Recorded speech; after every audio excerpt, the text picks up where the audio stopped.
kami akan terus memonitor, memitigasi berbagai dinamika yang terjadi apabila menimbulkan risiko yang berpengaruh kepada APBN maupun terutama kepada masyarakat dan perekonomian.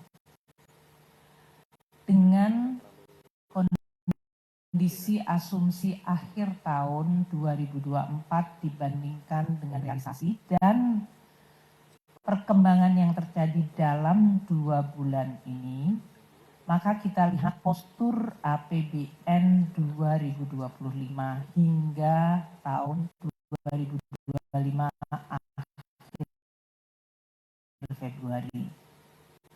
Sebagai perbandingan, saya menggunakan APBN awal, yaitu Undang-Undang Nomor 62 Tahun 2024. APBN selalu ditetapkan menjadi atau dalam bentuk undang-undang, karena ini adalah sebuah proses politik dan legislasi antara eksekutif dengan legislatif, yaitu DPR.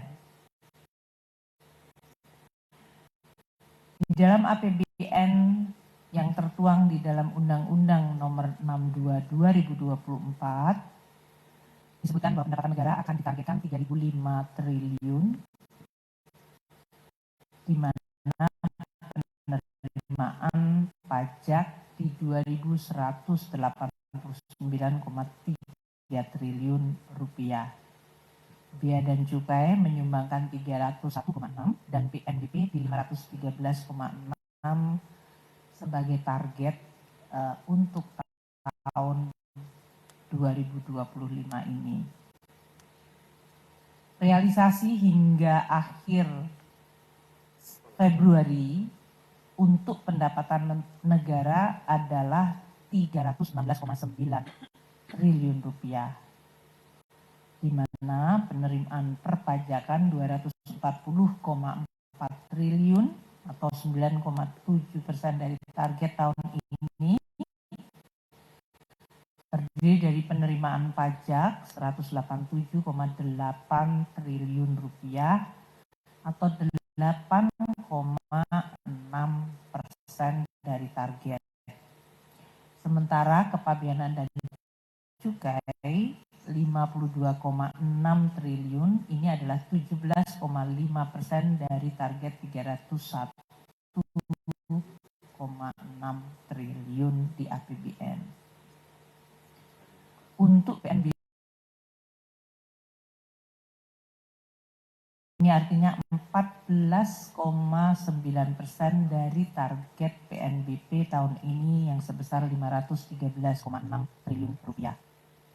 Dari sisi belanja, kita lihat APBN mendesain belanja tahun ini adalah sebesar 3.621,3 triliun rupiah. Ini terdiri dari belanja pemerintah pusat 2.701,4 triliun rupiah, di mana belanja KL-nya 1.160 triliun dan belanja non-KL 1.541,4 triliun. Transfer ke daerah di dalam Undang-Undang APBN 919,9 triliun. APBN 2024 didesain dengan defisit 616,2 triliun dan keseimbangan primer juga defisit 63,3. Itu adalah desain APBN 2025. Sehingga ini saya menggunakan ini untuk bisa menaruh di dalam konteks akhir Februari. Pembiayaan tahun 2025 ini juga menurut undang-undang akan mencapai 616,2 triliun rupiah.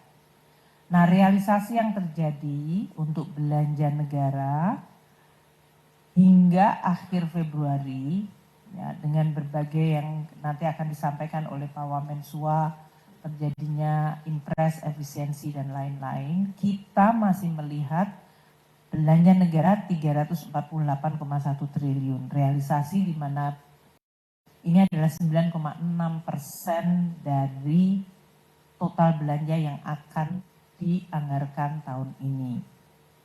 Belanja pemerintah pusat mencapai 211,5 triliun atau 7,8% dari target belanja pemerintah pusat. Terdiri dari belanja kementerian lembaga 83,6 triliun rupiah.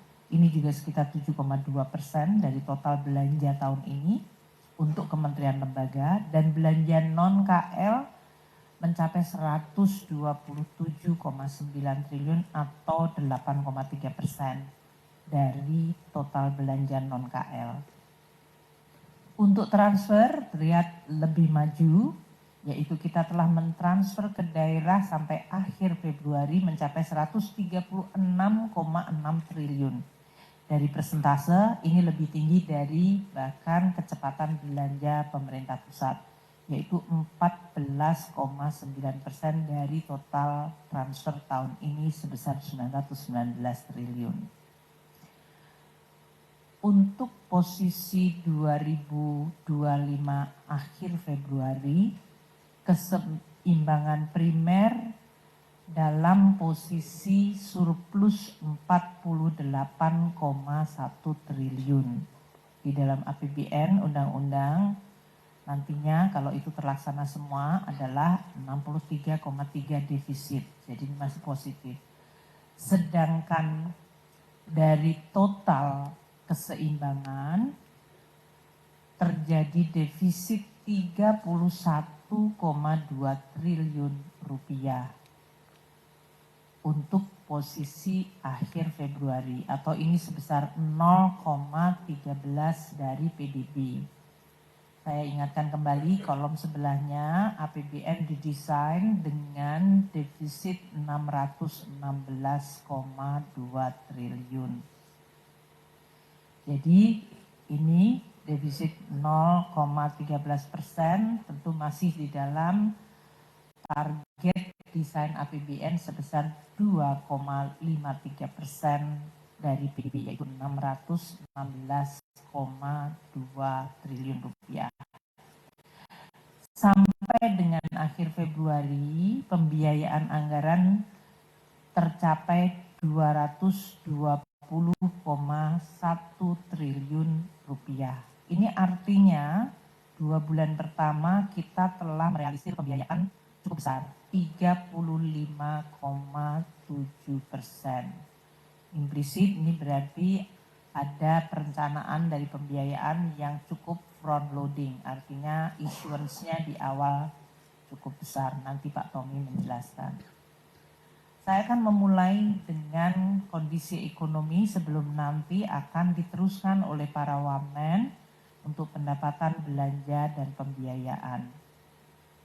Seperti saya sampaikan tadi, dunia mengalami perubahan yang sangat besar, sangat signifikan. Kalau kita sebutkan the new economic order, yaitu sebuah order ekonomi global yang tidak lagi mengikuti pakem selama hampir 50 tahun ke belakang atau lebih bahkan. Di mana di dalam era 60 atau 50 tahun ke belakang, globalisasi dan global rule base itu menjadi sandaran atau menjadi fondasi kita berinteraksi dan berrelasi, berhubungan antar negara. Ini karena sesudah Perang Dunia Kedua, masa-masa di mana kemudian semua negara bersepakat, yuk kita bikin sebuah global order yang berdasarkan sebuah rule base. Itu dari mulai United Nations, kemudian memunculkan WTO, IMF, World Bank, dan kemudian berbagai kesepakatan antar negara dari sisi perdagangan, investasi, yang semuanya tujuannya adalah agar hubungan antar negara berdasarkan suatu aturan dan kepastian, tidak didasarkan pada aksi sepihak. Oleh karena itu muncullah kemudian lembaga-lembaga multilateral yang tujuannya untuk mempromot atau menjaga, mempromosikan dan menjaga hubungan antar negara yang berdasarkan rule atau aturan yang disepakati